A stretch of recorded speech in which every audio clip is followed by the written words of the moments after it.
오늘 우리에게 주신 하나님 말씀은 신약성경 누가복음 15장입니다. 누가복음 15장 11절에서 32절까지의 말씀, 신약 121면에 기록되어 있습니다. 저 한 절씩 교독하겠습니다. 또 이르시되 어떤 사람에게 두 아들이 있는데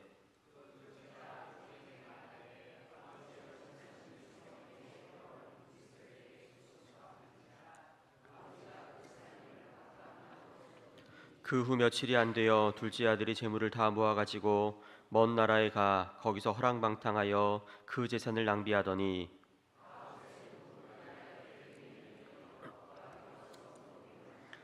가서 그 나라 백성 중 한 사람에게 붙어 사니 그가 그를 들러 보내어 돼지를 치게 하였는데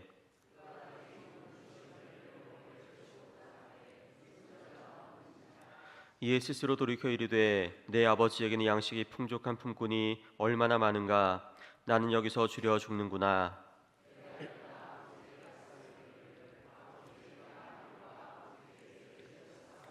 지금부터는 아버지 아들이라 일컬음을 감당하지 못하겠나이다. 나를 품꾼의 하나로 보소서 하리라 하고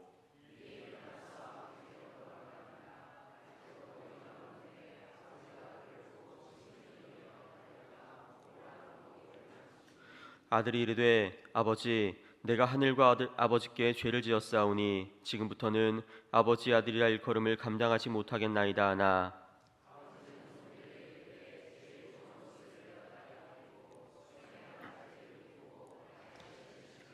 그리고 살진 송아지를 끌어다가 잡으라. 우리가 먹고 즐기자.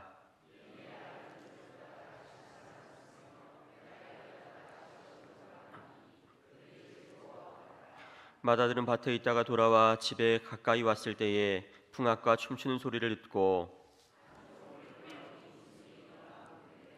대답하되 당신의 동생이 돌아왔음에 당신의 아버지가 건강한 그를 다시 맞아들이게 됨으로 인하여 살진 송아지를 잡았나이다 하니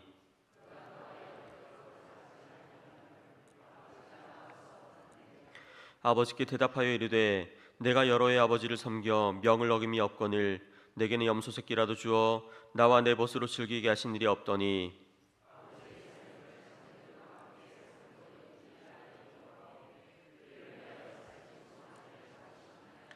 아버지가 이르되 예 너는 항상 나와 함께 있으니 내 것이 다 내 것이로되 이 내 동생은 죽었다가 살아났으며 내가 잃었다가 얻었기로 우리가 즐거워하고 기뻐하는 것이 마땅하다 하니라. 아멘. 서로 인사하시겠습니다. 사랑합니다. 축복합니다.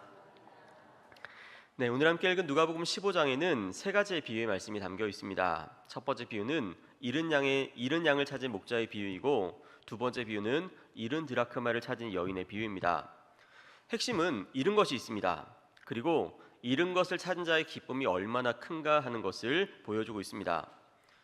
마지막 비유가 오늘 함께 읽은 말씀인데요. 제목은 잃은 아들을 되찾은 아버지 비유라고 되어 있습니다. 한 아버지가 있었습니다. 이 아버지에게는 두 아들이 있었는데 둘째 아들이 아버지에게 말하기 시작합니다. 아버지 재산 많이 있으신데 그 재산 중에서 내게 돌아올 분깃을 좀 주십시오라는 것이었습니다. 익히 알고 계신 것처럼 이제 아버지가 돌아가시고 나면 받을 수 있는 유산을 바라고 이야기했던 것입니다. 그런데 보시다시피 아버지는 멀쩡하게 살아계시고 이 둘째 아들은 그런 아버지에게 유산을 달라고 하는 불효막심한 아들이라는 것을 오늘 말씀 우리 가운데 보여주고 있습니다. 여러분, 이론상으로는 유산을 주어야 될까요? 말아야 될까요? 이론상으로는 말아야 됩니다. 그런데 실제로는 달라 하면 주시나요? 마시나요? 줍니다. 이론상으로는 안 된다는 건 알고 있지만 실제로는 주는 것이 부모의 마음입니다. 이 아버지도 마찬가지였습니다. 주어서도 안 되고 줄 수도 없다는 것을 분명히 알고 있습니다. 주고 나면 이 아들이 무엇에 쓸 것인지 알고 있습니다. 하지만 아들이 달라 하니 달라는 대로 주고 마는 것이 아버지의 모습이었습니다. 아들은 아버지께 받은 유산을 가지고 먼 나라로 가서 거기서 허랑방탕하게 다 써버리고 말았습니다. 혹시 여러분 성경을 읽어 나가시다가 이 허랑방탕이라는 말을 보신 적 있으신가요? 허랑방탕. 성경 66권에서 허랑방탕이라는 말은 딱 여기에만 사용되고 있는 단어입니다. 혹시 찾다가 찾아보시고 나오시면 저에게 알려주십시오. 아버지가 평생 동안 애써 모은 재산 중에서 상당수 많은 돈을 받게 됩니다.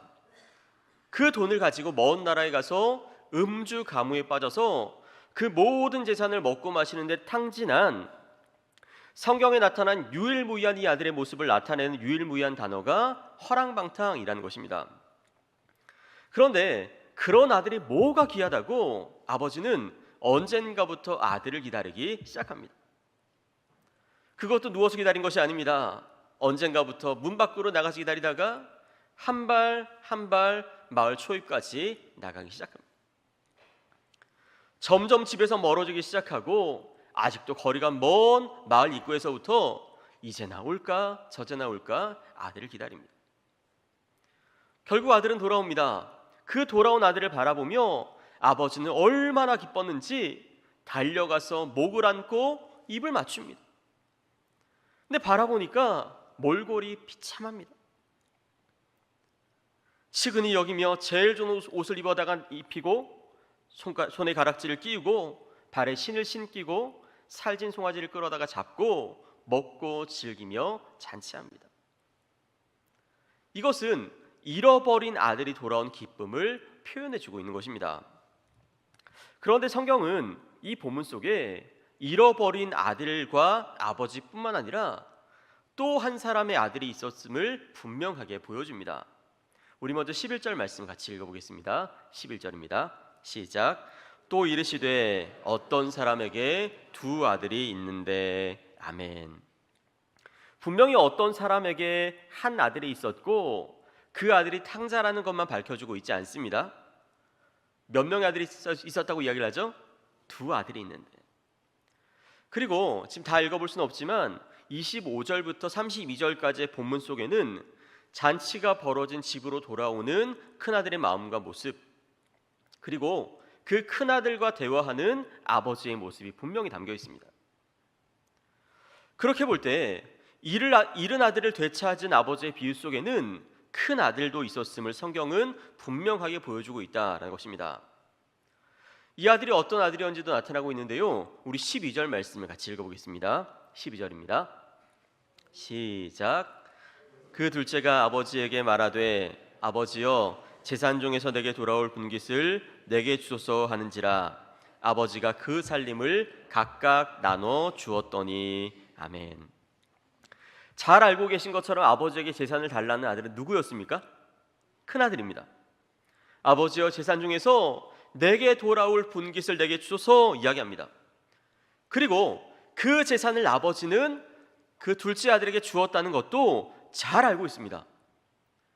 그런데 중요한 것은 12절의 마지막 부분입니다. 무엇이라고 되어 있나요? 아버지가 그 살림을 누구에게요? 각각입니다. 각각. 그 살림을 요구하는 둘째 아들에게만 준 것이 아니라 큰 아들에게까지 각각 나눠주었다라는 것입니다. 저희 집에는 24개월 차이가 나는 두 딸이 있습니다.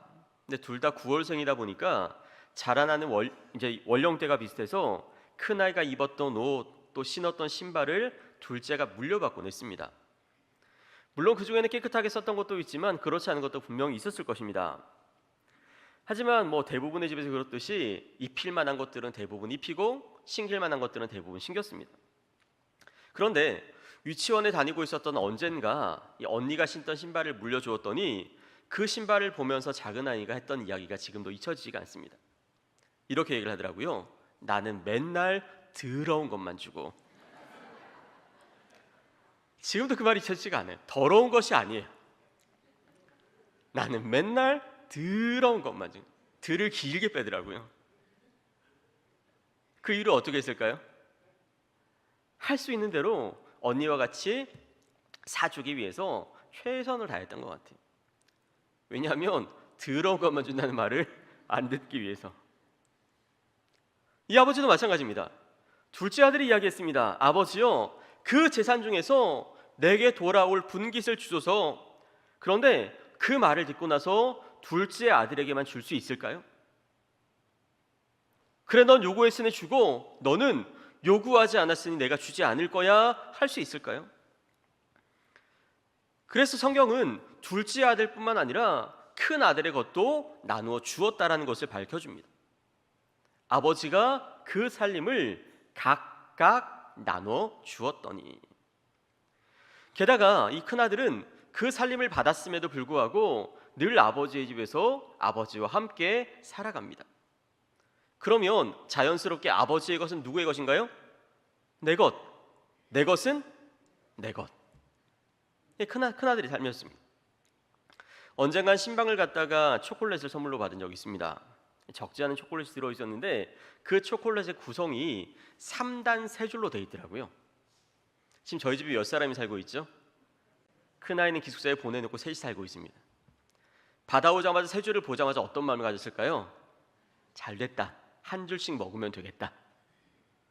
근데 먹다 보니까 큰아이가 돌아올 날이 며칠 남지 않았어요. 어떻게 해야 될까요? 남겨준다고 남겨주지만 많이 남았을까요? 맛있는 건 먹고 남길 거 남기고. 몇 개를 남겨준다 했지만 충분히 남겨줄 수 없는 한계가 있습니다. 왜냐하면 이미 집을 떠나 살아가고 있고 지금 함께 시간을 보내고 있지 않기 때문입니다. 그렇게 본다면 큰아들도 마찬가지였을 것입니다. 이미 아버지의 집에서 아버지와 함께 살아간다는 것만으로도 얼마나 많은 것들을 누리고 있었을까요? 게다가 심지어 아버지의 재산을 각각 나눠주시기까지 했으니 이 큰아들이 받은 것은 작은 아들고 동생이 받은 것과 비교할 때에도 결코 적지 않았을 겁니다. 더 많았을 것입니다. 그런데 둘째 아들이 돌아온 뒤에 아버지께서 큰 잔치를 벌였는데 그 잔치를 바라보는 큰아들의 마음이 그리 달갑지가 않았다라는 것입니다. 우리 28절 말씀을 같이 읽어보겠습니다. 28절입니다. 시작. 그가 노하여 들어가고자 하지 아니하거늘 아버지가 나와서 권한대. 아멘. 큰아들이 돌아오는 길에 소식을 듣습니다. 무슨 소리냐? 무슨 잔치냐? 아, 동생이 왔답니다. 잔치를 한답니다. 무슨 소리야? 아버지가 잔치를 베풀었다는 소식을 듣고 분노합니다. 그래서 나 집으로 안 들어갈 거야. 나 그 잔치라면 내가 함께할 이유가 없어 말했다는 겁니다. 심지어 아버지가 나와서 권합니다. 아들아, 들어가자. 나와 함께 먹고 마시며 즐기자 이야기할 때에 그 분노한 마음 그대로 표현하고 있습니다. 우리 29절 말씀 같이 읽어보겠습니다. 29절입니다. 시작. 아버지께 대답하여 이르되 내가 여러 해 아버지를 섬겨 명을 어김이 없거늘 내게는 염소 새끼라도 주어 나와 내 벗으로 즐기게 하신 일이 없더니. 아멘. 아버지, 내가 여러 해 동안 아버지를 섬겼습니다. 그리고 아버지의 명을 어긴 적이 없습니다. 그런데 내게는 염소 새끼라도 한 마리 주셔서 나와 내 벗으로 즐기게 하신 일이 있었습니까? 라고 이야기했다는 것입니다. 사실 맞을까요? 정말 아버지는 이 큰아들에게 염소 새끼 한 마리라도 주어서 이 아들과 벗으로 하여금 즐기게 하신 일이 없었느냐라는 겁니다. 그렇지 않았다는 겁니다. 이미 각각 나눠 주었습니다. 그리고 각각 나누어 주었음에도 불구하고 아버지의 집에서 아버지의 모든 좋은 것을 누리며 살아갈 수 있었다는 겁니다. 아까 이야기하셨죠? 아버지의 것은 내 것, 내 것도 내 것. 그런데 큰아들이 이 잔치를 바라보며 이렇게 이야기했던 이유가 무엇이겠습니까? 큰아들의 마음 가운데는 감사도 감격도 다 사라졌기 때문입니다. 우리는 처음 무언가를 받았을 때에 감사와 감격을 가지고 살아갑니다. 처음 만났을 때, 처음 합격했을 때, 처음 입사했을 때, 처음 선물을 받았을 때, 구원받고 처음 직분을 받았을 때, 세상의 모든 것에는 처음이 있습니다. 그리고 언제나 그 처음에는 설렘이 있고 기쁨이 있습니다. 그런데 세월이 지나가고 나면 그 설렘이라는 것은 사라지고 식상함과 불평만 남을 때가 있습니다. 큰아들이 그랬다라는 겁니다. 작은 아들이 재산을 요구했을 때 아버지는 이미 큰아들까지 생각을 했습니다. 요구한 것은 작은 아들이었지만 작은 아들의 요구를 받고 큰아들에게까지 각각 나눠서 주었습니다. 그때 큰아들의 마음이 어땠을까요? 아버지가 나를 사랑하시는구나. 분명 저 망나니 같은 동생이 달라고 이야기했지만 저 동생만 생각하시는 것이 아니라 나도 생각함으로 이 많은 것들을 주시는구나 생각했을 겁니다. 그런데 세월이 지나면서 점점 그 마음이 사라지고 말았습니다. 아버지 집에서 그 세월 동안 얼마나 많은 것들을 먹고 마셨을까요? 그런데 동생을 위해 잡았던 그 송아지를 바라보며 내게는 염소 새끼 한 마리 준 적 없었는데 생각했다는 것입니다. 아버지는 이미 그 살림을 각각 나눠 주었습니다. 하지만 분노와 원망의 치밀어 올랐던 가장 큰 이유는 이 큰아들의 마음 가운데 감사가 사라진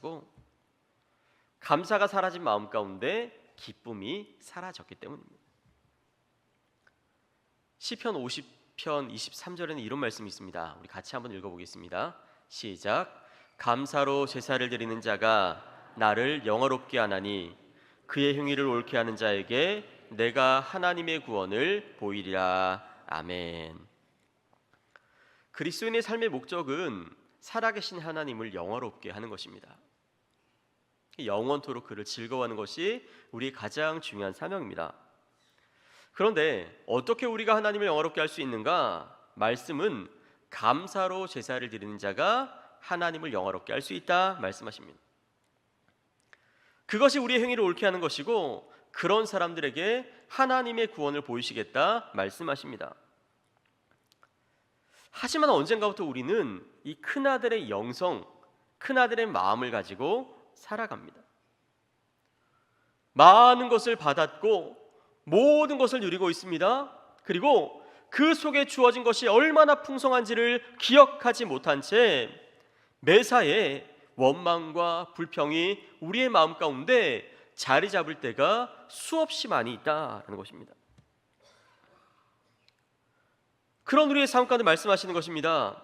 감사로 제사를 드리는 자가 나를 영화롭게 하나니 그의 행위를 옳게 하는 자에게는 내가 하나님의 구원을 보이리라. 미국 조지아에 있는 마르다 벨이라는 한 선생님이 있었다고 합니다. 시골 학교에서 아이들을 가르치고 있었는데 너무 가난한 시골 학교다 보니까 학교에 피아노가 없었대요. 그래서 선생님은 미국 최고의 부자였던 그 당시 자동차의 왕 헨리 포드에게 한 편지를 보내게 됩니다. 사연을 담았습니다. 시골 학교에 있는데 피아노조차 없어서 아이들에게 음악 수업을 제대로 할 수 없습니다.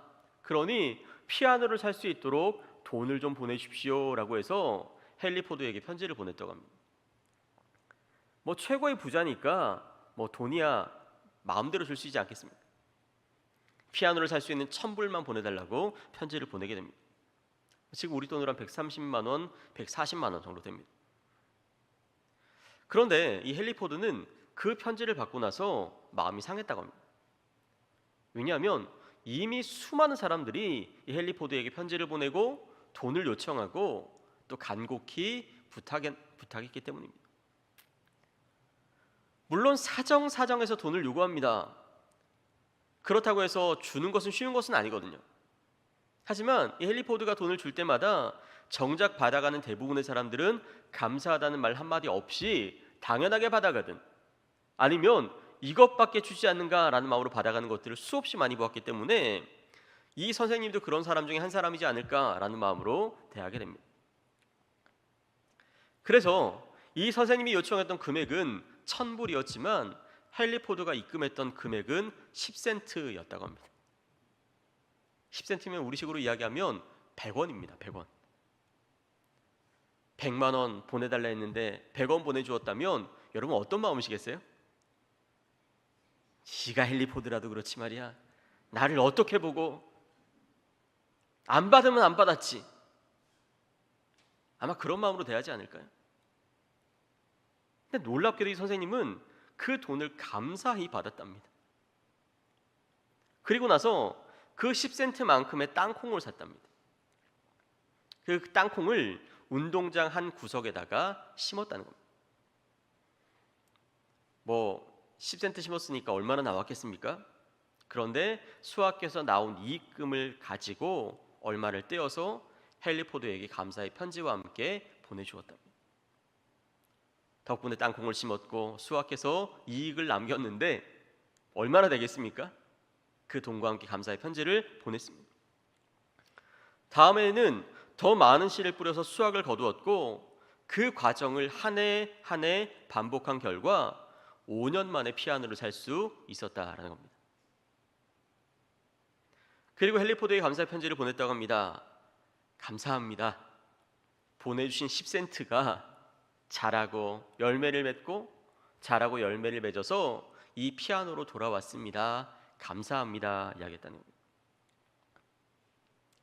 헨리 포드는 그 편지를 받고 너무 기뻐서 5년 만에 선생님이 요구했던 금액의 10배나 되는 만불을 보내주었다고 합니다. 그리고 나서 이런 편지를 적었답니다. 당신은 내가 미국에서 만난 유일무이한 사람입니다. 그래서 나는 당신에게 돈을 보내는 것이 아니라 내 마음을 보냅니다. 나는 당신과의 만남을 통해 큰 감동을 받았기 때문입니다. 감사함으로 살아가면 10센트 속에서도 충분한 감사의 조건들을 찾을 수가 있습니다. 감사함으로 살아가면 아무리 부족하고 모자라다 할지라도 그 속에서 충분히 감사할 것들을 발견할 수 있습니다. 하지만 감사가 사라지고 나면 각각 살림을 나눠주신 그 아버지의 사랑과 은혜 앞에서도 불평하고 원망하며 분노할 수밖에 없는 것이 우리의 삶이라는 것을 보여주시고 계십니다. 그것이 큰아들의 모습이었고 그것이 이스라엘 백성들의 모습이었고 오늘을 살아가는 우리의 모습이기도 합니다. 2024년을 시작하고 벌써 6개월의 마지막 주간을 보내고 있습니다. 다음 주 월요일이 되면 벌써 하반기 7월 달이 시작이 됩니다. 지난 주간을 살아가던 중에 제 마음 가운데 가사를 묵상하다가 참 은혜가 되었던 찬송가가 한 절 있었습니다. 지난 화요 중국이 될 때 나누었던 찬양인데요.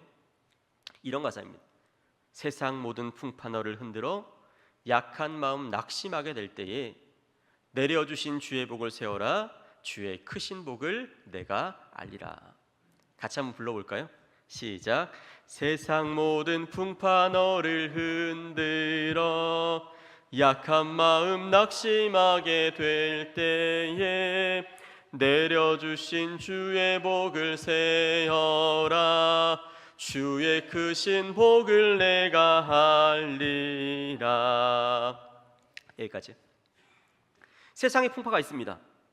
그리고 원망과 불평거리는 끊임없이 찾아옵니다. 그러면 그것으로 말미암아 우리의 마음은 낙심하게 됩니다. 근데 그럴 때마다 어떻게 하라는 것이죠? 내려주신 주의 복을 세어라. 그러면 우리가 얼마나 큰 복을 받았는지를 알게 될 것이다 라는 고백입니다. 그래서 후렴은 다른 내용이 없습니다. 받은 복을 세어보아라 크신 복을 내가 알리라. 받은 복을 세어보아라 주의 크신 복을 내가 알리라 고백합니다. 사랑하는 여러분, 감사로 제사를 드리는 자가 하나님을 영화롭게 합니다.